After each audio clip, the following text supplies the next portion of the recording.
안녕하세요. 골똘 자녀교육입니다. 오늘은 수학을 잘하려면 교과서부터 해야 된다는 것, 오늘은 중학교 수학에 대해서 한번 해보겠습니다. 아이가 초등학교 때부터 교과서로 공부하는 습관을 들여서 중학교 들어가서도 교과서를 많이 활용하고 했었는데요. 거기에 대해서 한번 얘기해 보도록 하겠습니다. 교과서를 보기 전에 아이의 생활기록부에 적혀 있는 세부 능력 및 특기 사항에 대해서 먼저 얘기해 보도록 하겠습니다. 수학 부분에 보면은 수학 교과서를 읽는 것을 즐겨하며 이렇게 적혀 있고요. 그리고 교과서에 있는 탐구활동이나 수학 산책, 수행 과제 등을 읽고 수학적 아이디어를 얻어서 수학 탐구 주제를 선정했다고 나옵니다.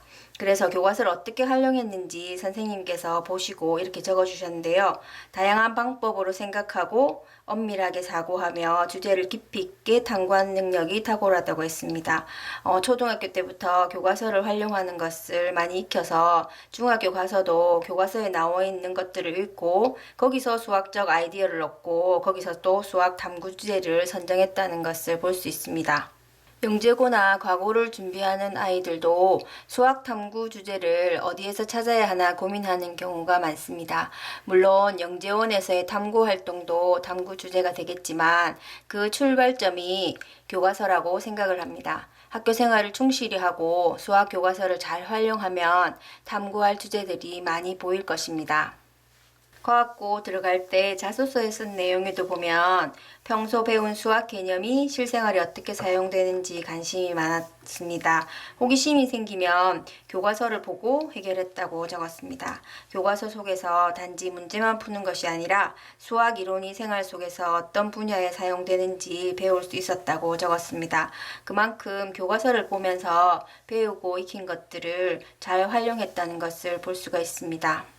교과서를 한번 보겠습니다. 중학교 1학년 교과서인데요. 먼저 차례 부분을 보겠습니다. 차례 부분은 1년 동안 배울 내용들을 여기서 다 볼 수가 있습니다. 아이가 어떤 것을 배울지 처음부터 한번 보면 좋고요. 이 부분이 또 중요한 것이 과학고 입시 면접에서 보면 선생님들이 이 목차 부분을 보고 개념 질문을 하십니다. 그래서 이 차례 부분도 나중에 크게 쓰일 수 있습니다. 차례 다음에는 단원 소개 부분이 나오게 됩니다. 이 부분은 그냥 지나치기 쉽지만 이 부분도 중요한 부분입니다. 단원 소개 부분은 단원과 관련된 이렇게 사진들이 나오고 그리고 이야기를 소개함으로써 흥미를 불러일으키도록 합니다. 여기서 보면은 우리가 배울 수와 연산 부분에 있어서 온도를 나타낼 때 영상, 영하 이렇게 나타내는데요. 이 단원에서 배울 내용이 실제 생활에서는 이렇게 쓰이는구나. 그리고 왜 배워야 하는가. 먼저 알고 배우면 좀 더 이 단원과 친해질 수 있을 것 같습니다. 그래서 이 단원 소개 부분도 지나치지 말고 한번 읽어보는 것이 좋습니다. 너가 지금 공부해야 하는 것이 실제 생활에서는 이렇게 쓰이는 것이다. 그리고 너가 지금 공부하는 것이 필요 없는 것이 아니라 이 수학 공부가 생활 속에서 꼭 필요하다는 것을 강조해 줄 필요가 있습니다.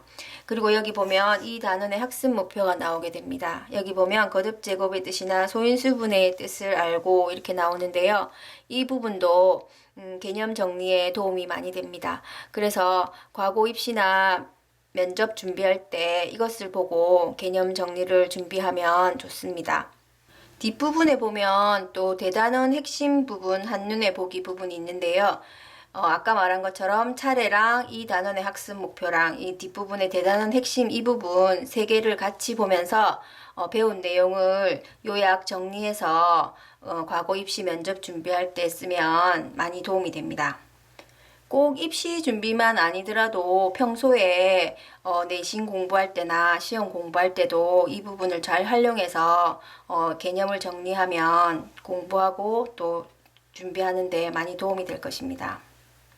그 다음에는 준비학습이 나오는데요. 준비학습을 보면 초등학교 5, 6학년 때 이렇게 배운 내용이 나옵니다. 중학교 교과서를 미리 초등학교 5, 6학년 때 보여주는 것도 수학 공부를 좀 더 잘하게 할 수 있는 좋은 방법이 됩니다.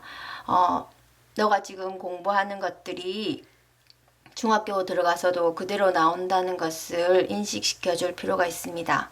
초등학교 5, 6학년 수학을 완벽하게 잘 해야만 중학교 가서도 수학을 잘할 수 있다고 하면 좀 더 열심히 하게 됩니다. 이 단원의 연계성 부분도 보여줄 필요가 있습니다. 초등학교 5, 6학년 때 배운 것이 중학교에 나오고 중학교에 배운 것이 또 고등학교에 나온다는 것을 아이들에게 보여줄 필요가 있습니다. 그래서 아까 말한 것처럼 초등학교 5, 6학년 수학을 제대로 해야만 중학교 수학을 풀 수 있다고 이렇게 말해주는 것이 중요하고요. 또 제가 아이들을 예전에 가르칠 때 중3 아이들에게는 곱셈 공식을 제대로 지금 해야만이 고등학교 가서도 그대로 나오기 때문에 잘할 수 있다고 이렇게 얘기를 했었습니다. 그래서 고등학교 정석을 중학생 아이들에게 먼저 보여주면서 고등학교 가서도 중학교 내용이 그대로 나온다. 그래서 지금 열심히 해두면 고등학교 가서 수학을 더 쉽게 잘할 수 있다고 말해주곤 하였습니다. 그 다음에 보면 창의력 기르기랑 이렇게 탐구 활동 부분이 나오게 됩니다. 스토리텔링 형식으로 되어 있고 실생활이나 관련된 내용을 소개하면서 수학에 흥미를 가지게 합니다. 여기도 보면 부호 플러스와 마이너스는 어떻게 사용하는가 이 부분을 지구 온난화 부분과 이렇게 온도를 나타내는 부분으로 나타내었습니다. 그래서 탐구 활동을 하면서 자연스럽게 수학의 원리나 개념에 대해서 공부하게 됩니다. 개념을 알았으면 학습 내용과 관련된 문제를 풀어보면 됩니다. 예제 문제가 나오고요. 그 다음에 문제를 풀 수 있는데 또 여기 보면 발전 문제라고 조금 더 어려운 문제가 있습니다. 그리고 창의 앞 문제라고도 있습니다. 이런 문제는 설명하는 문제인데요. 배운 개념 원리를 깊이 생각해서 문제를 풀면서 창의적인 생각을 기를 수 있도록 하는 부분입니다. 그리고 여기 함께 만들어요 문제가 있는데요. 이런 문제 같은 경우에는 학생이 스스로 문제를 만들어 보게 함으로써 배운 내용에 대해서 좀 더 잘 이해할 수 있도록 하는 문제입니다. 이런 문제들도 풀어보는 것이 좋습니다. 그리고 의사소통 이런 부분도 있는데요. 이 부분에 보면은 거듭제곱을 사용하면 어떤 점이 편리한지 토의하여 보자. 이런 토의 내용을 가지고도 공부를 해볼 수가 있습니다. 그리고 추론 부분도 있습니다. 추론 부분에 보면 이유를 설명해 보자 이렇게 나오는데요. 아까 의사소통이나 추론 부분에 있어서 토의한 것, 이유를 설명한 것을 글로 표현해 보는 연습을 할 수도 있습니다. 그래서 이 수학 공부를 하면서도 이렇게 글쓰기 능력이 향상될 수가 있는데요. 수학적으로 사고하고 이렇게 추론하는 능력, 그리고 수학적 개념을 말로 표현하고 토의하는 능력을 발달시킬 수가 있습니다. 그 다음에 교과서에 나와 있는 문제를 풉니다. 기초, 기본, 실력 이렇게 문제를 차근차근히 풀어보고요. 스스로 자신이 어느 정도 실력이 되는지 알 수가 있습니다. 교과서 문제를 먼저 풀어보고 자기 수준에 맞는 또 문제집을 골라서 풀어보면 됩니다.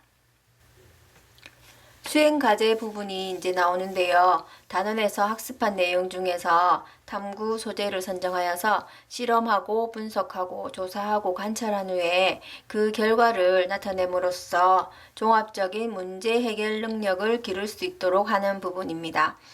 이 수행 과제 이 부분을 탐구 주제로 하면 참 좋습니다.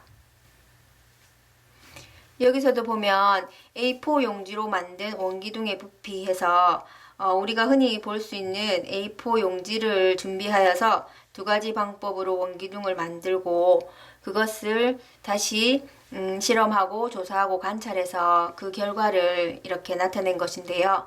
여기서 아이디어를 조금 더 첨가하고 여러 가지 책을 본 것을 이론들을 첨가하여서 수행평가나 아니면 탐구 주제로 이렇게 활동을 하면 정말 좋습니다.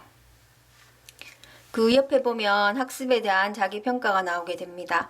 학습 내용을 보고 다면체의 뜻을 알고 그 성질을 이해하였는가 이렇게 나오는데요. 스스로 자기가 얼마나 알고 있는지 또 제대로 알고 있는지 체크해보고 스스로 점검해보고 모르는 부분을 찾아서 다시 공부를 해보면 됩니다.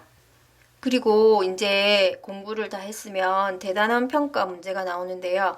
이 평가 문제를 제대로 다 풀 수 있도록 반복해서 풀어보는 것이 좋습니다. 학교 선생님들도 교과서를 기본으로 해서 시험 문제를 내기 때문에 수학 문제를 잘 풀고 또 수학 점수를 잘 받기 위해서는 교과서 문제부터 잘 풀어보는 것이 좋습니다. 교과서 뒷부분에 보면 컴퓨터의 활용 부분도 나오는데요. 이렇게 컴퓨터를 이용하면 그리기 힘든 입체 도형도 이렇게 쉽게 그릴 수가 있습니다.